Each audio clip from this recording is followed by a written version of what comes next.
LNK 364 PN Datasheet caseiro. Alô pessoal, Sérgio aqui da Tempermac falando, e meus amigos, em primeiríssimo lugar quero agradecer os comentários e os likes que você deram no último vídeo. Isso aí está incentivando a fazer mais vídeos como esse, caprichando também.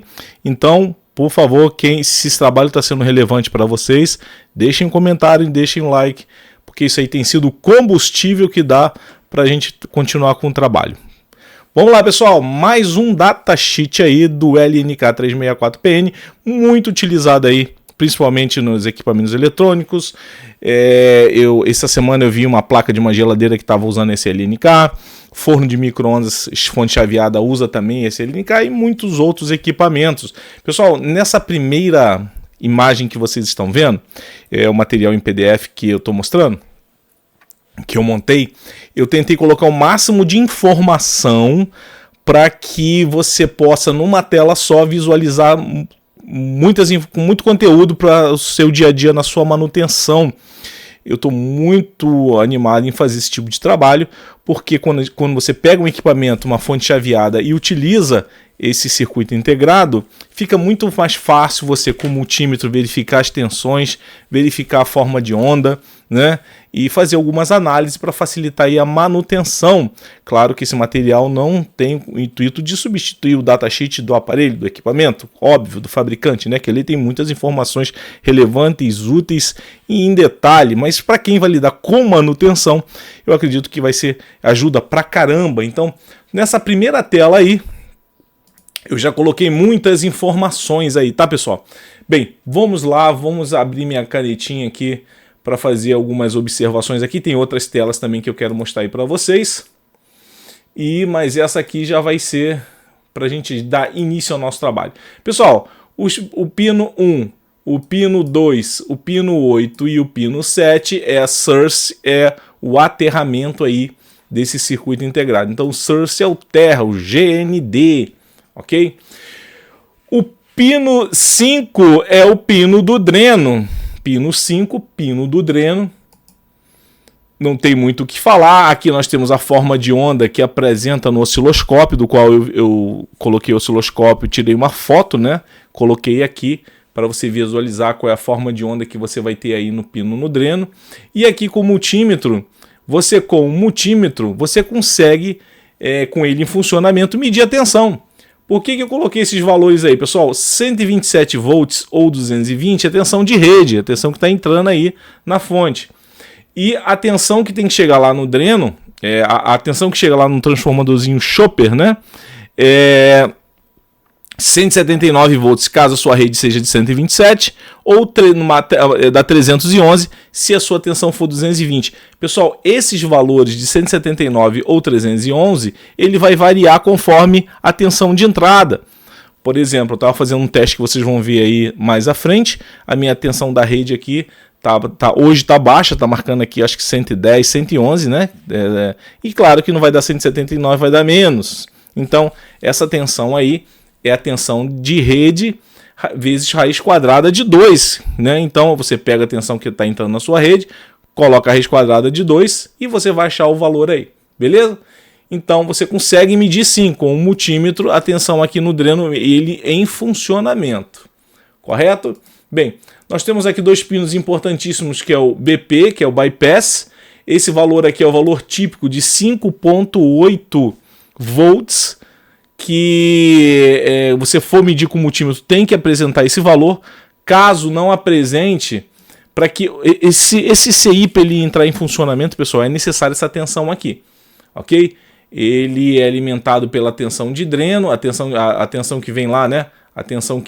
Essa tensão aqui vai passar pelo transformador, vai entrar aqui no dreno, vai passar por um limitador de corrente, vai passar por um regulador interno e você vai ter aqui a tensão de 5.8, que inclusive vai vir até para esse capacitorzinho aqui, ó. Caso ele não atinja esse valor de tensão, esse CI não vai entrar em funcionamento. Ele tem um valor mínimo. Inclusive, valor mínimo eu coloquei aqui, ó, o valor mínimo de BP 5.55 volts, conforme é dito no datasheet. O datasheet do LNK 364. E o valor máximo, sendo que 5.8 é o valor típico. Então ele precisa atingir o valor mínimo para entrar em funcionamento. Se por um acaso o valor estiver abaixo deste valor mínimo, o CI não vai entrar em funcionamento. E se isso acontecer, ou é provavelmente um defeito do próprio LNK, ou você tem que verificar também, pessoal, esse capacitorzinho aqui, é o capacitorzinho aí do BP. Se esse capacitorzinho tiver com fuga, em curto, com algum problema, ele pode fazer essa tensão, de repente, caso ele esteja com fuga ou em curto, fazer esse valor cair, esse CI não vai entrar em funcionamento. Ok? Então é importantíssimo estar aí verificando esse capacitor aqui, capacitor aí do BP. Certo? Vamos agora a outro pino aqui, que é o FB, que é o feedback, é o pino que vai fazer o controle da tensão de saída. Ele vai fazer com que o MOSFET que tem internamente, o chaveador, né, ele vai fazer com que altere a largura do PWM lá no gate para fazer o MOSFET chavear mais ou chavear menos, alterando ali o Duty Cycle, né, para você ter uma alteração do valor de tensão de saída. Então esse FB ele é muito importante porque ele vai fazer o monitoramento e o controle da tensão de saída. Aqui, pessoal, eu botei aqui, ó, FB. Se for o LNK 362, ele é diferente do 363 e do 364. O LNK 362 eu coloquei aqui, ó, o valor, pessoal, olha só. O valor típico mínimo por 362 é 1.55, o valor máximo 1,75. Para o LNK 363 e o 364, o valor mínimo é 5.53, desculpe, 1,53 e o máximo de 1,73 volts, ok? Nesse ponto aí do BP. Não tem muito o que falar aqui, então nessa folha aqui você já tem bastante informação. Vamos passar para a próxima tela aqui para a gente verificar. Aqui nós temos o encapsulamento dele, tá? A pinagem, né? A identificação, mas está no primeiro slide. Aqui nessa tabelinha que você encontra no datasheet, você tem o seguinte, pessoal, o LNK 362, 363 e o 364, o que difere é a potência deles. Pessoal, olha só, no datasheet, adapter significa que ele, eu botei aqui um desenho aqui, normalmente essas placas eletrônicas onde vai o circuito integrado é dentro de uma caixinha, tem uma adaptadora, ele é preso aqui dentro, né? Quando é open frame, ele é na placa aberta, ok? Ou seja, o circuito integrado, quando é open frame, ele é na placa aberta. Inclusive, ele está até aqui, ó, onde está botando a seta aqui, ó, ele aqui. Então, ele está na placa aberta, ele consegue ter uma dissipação de calor muito melhor aqui do que fechado aqui dentro. Por isso que você perde aqui, ó, tá vendo? Olha só, para vocês verem, o LNK, inclusive o LNK 364, ele pode fornecer 5,5 watts dentro de um adaptador desse e com a placa exposta, o open frame, ele chega a 9 watts. Olha que diferença. Tá vendo aqui, pessoal? Olha que diferença. E vocês podem ver que o LNK 363, ele fornece 5 watts, ou seja, menos 0,5 do que o 364, e para a placa aberta ele fornece 7,5 watts. Então, vocês podem ver que conforme modifica aqui o tipo do LNK, ele vai estar diminuindo ou aumentando aqui a sua potência. Então, o 364 ele é mais potente. E essa potência vai depender muito se ele está aqui dentro escondidinho, esquentando pra caramba, suando na fornalha, ou se ele vai estar numa plaquinha aberta, que é bem melhor para ele respirar. Ok, galera? E tem que verificar o seguinte, se for uma fonte chaveada 230 volts, e tem as fontes universais, né, que vai de 85 a 265 volts, as fontes universais. Beleza? Então é só para explicar aqui para vocês a pinagem dele. Existe uma diferença se ele é adaptador ou se é open frame, placa aberta. Vamos seguir o próximo slide aqui. Bem, esse slide aqui, gente, é o seguinte. Existe um teste muito simples que você pode fazer. O que acontece? Na prática, às vezes, quando esse LNK, a gente que trabalha em bancada, fazendo manutenção de placa, a gente encontra muito esse LNK rachado às vezes, com a tampinha dele rachada. Aí meu caro Watson, é fácil, né? Se a plaquinha tá racial, o cucuruco dele tá rachado, não precisa fazer medição nenhuma, porque ele já foi pro saco. Agora, se não tá rachado, você pode fazer um teste bem simples com o multímetro, né, na escala de diodo. Você vai colocar lá, vocês podem ver que o pino do dreno, pessoal, aqui o pino do dreno, ó, o pino do dreno e o pino do source, ele vai pegar exatamente aqui um MOSFET que tem aqui dentro.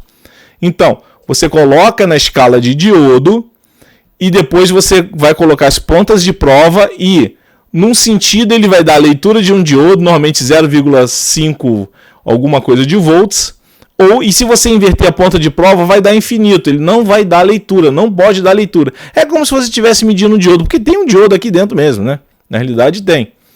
Então, se você medir por um acaso, der nos dois sentidos, ou não der em sentido nenhum, esse circuito integrado já deu o que tinha que dar. Tranquilo, pessoal? Então é um teste bem simples para você saber se ele está em curto ou não. Beleza? Não está em curto, então vamos aqui, ó, olha só, aqui é um negócio muito legal, interessante. Aqui eu coloquei, aqui nós temos aqui a tensão de DC Link, que vai entrar lá 127 volts ou 220. Essa tensão ela vai aparecer aqui no dreno. Eu botei os valores aqui, 1,63 no feedback ou 5,8 no bypass. Ok? Aqui nós temos aquele capacitorzinho que a gente viu, 100 nanofarads. E se por um acaso esses valores aqui, por exemplo, o valor de feedback aqui tiver alterado, pessoal, se tiver alterado, você tem que verificar toda essa malha de controle, né? Os componentes da malha de controle que vão controlar aí o feedback. Desde o fotoacoplador aqui, a esse divisor de tensão aqui, os resistores aqui, um diodo Zener, e aí esse capacitor aqui. Por que eu botei esse capacitor aqui, pessoal? Eu vou contar aqui um caso de oficina, por isso que é bom, caso de oficina. Eu peguei uma placa de um portão eletrônico, quando eu fui ver, a tensão de FB estava alterada, e qual era o problema? Esse capacitorzinho aqui, ó, bem ruinzinho já, capacitor aqui de filtro da saída de tensão. No caso dessa placa de portão eletrônico, aqui eu tinha 12 volts, e eu não tinha 12 volts aí, né? Não estava bem menos, né? Aí quando eu fui ver, eu tinha alteração aqui no valor do feedback, e quando eu fui ver, esse capacitor aqui já tinha já estava bem ruinzinho, trocou, estabilizou a tensão aqui do feedback, e tchau, tchau, um abraço. Por isso que eu coloquei também esse capacitor aqui.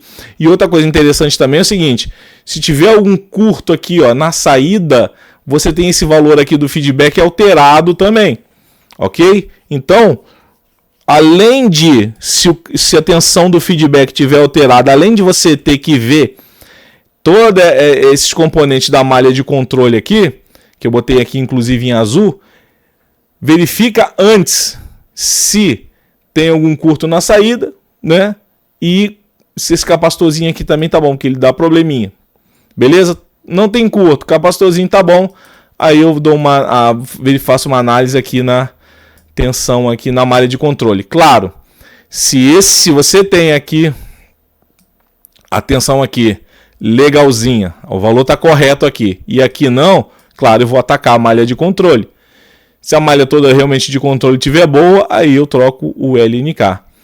Beleza, pessoal? Então fechamos aí esse datasheet LNK 364PN caseiro que eu fiz aqui para facilitar a manutenção aí do nosso dia a dia na bancada, tá, gente? Pessoal, assistam agora um vídeo rapidinho aqui na prática que eu faço essas medições, ok?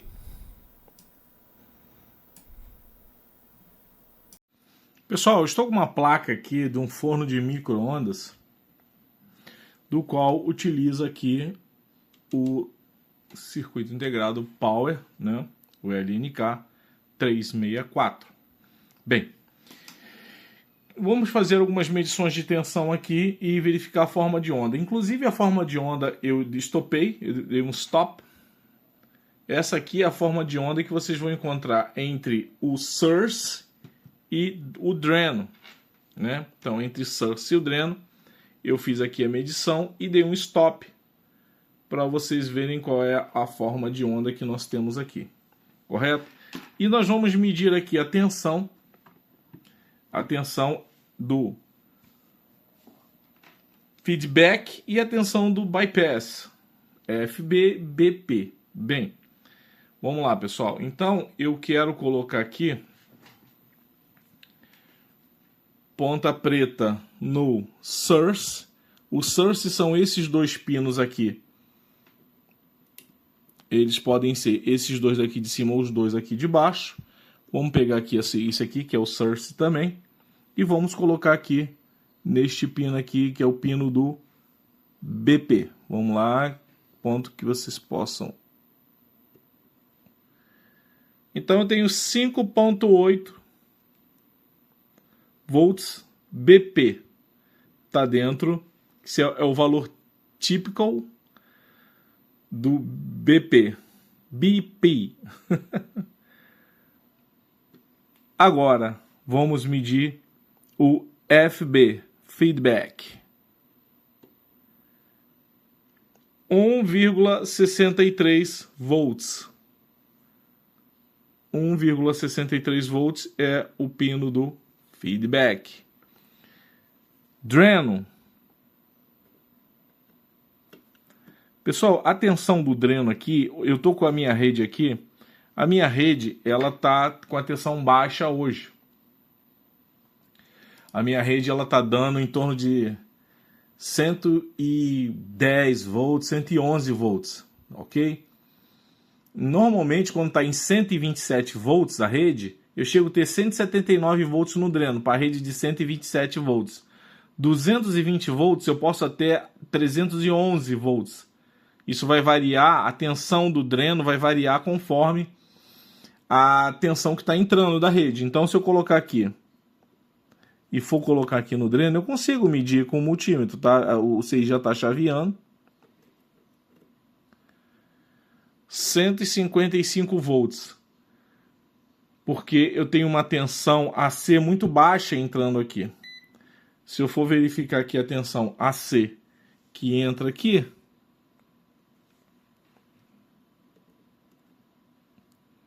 olha lá, 111 volts. Por isso que essa tensão do dreno está baixa. 155 volts, dreno source.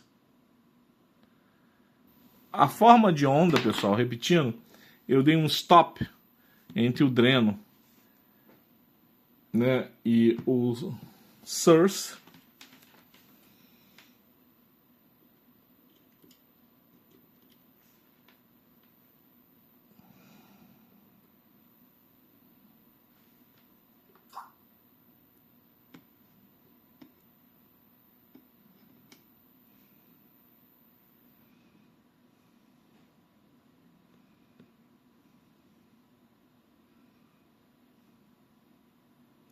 Temos eles aqui chaveando. Stop. Temos aí a forma de onda do momento entre o source e o dreno.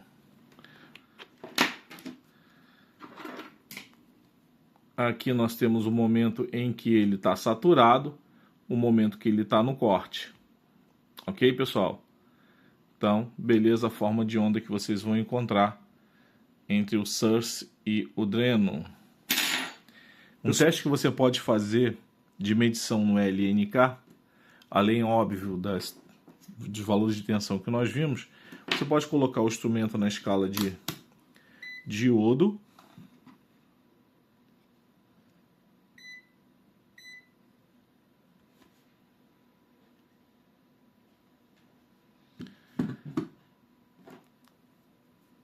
Source e o dreno, ele vai conduzir de um lado, dando valor de um diodo, e não conduz do outro. Então, entre o source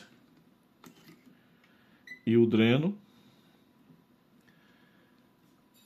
nós temos lá 0,5 volts, conduzindo de um lado 0,5 volts.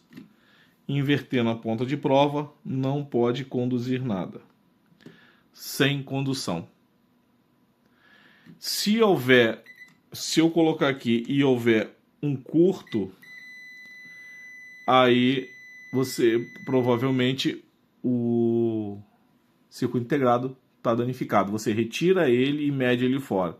Então, repetindo, entre o source e o dreno, ele conduz de um lado, quando inverte-se a ponta de prova, não deve conduzir do outro. Beleza, pessoal? Normalmente, quando ele estraga e entra em curto, ele conduz dos dois lados, ou ele não conduz em nenhum lado, né? Ele tem que conduzir de um lado e não conduzir do outro, como se fosse a medição aí de um diodo. Beleza? Pessoal, mais uma vez quero agradecer os comentários, que vocês deixaram bastante comentário, deixaram bastante like. Repetindo, isso aí tem sido combustível para continuar esse trabalho. Então, se você está gostando, dá essa força aí para a gente continuar postando esse material aqui no YouTube, ok? Muito obrigado e até o próximo vídeo.